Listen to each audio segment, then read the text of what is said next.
আসসালামু আলাইকুম।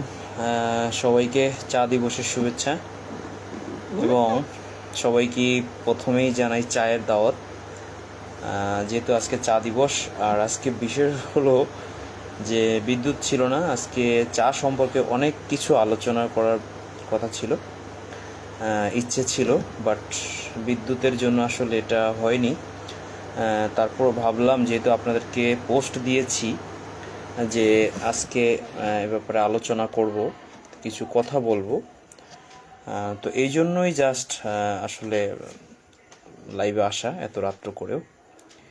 তো ফার্স্ট হচ্ছে আমরা একটু চায়ের উৎপত্তি, চায়ের ইতিহাসটা আমরা জানবো, যে আসলে আমরা এত চা খাই, আসলে চাটা কোথা থেকে আসলো, কিভাবে আসলো, সেটার একটু আমরা আজকে একটু আলোচনা করব। ফার্স্ট হচ্ছে আজকে অফিসে নেই, আজকে বাসায় এসে পড়েছি। বাসায়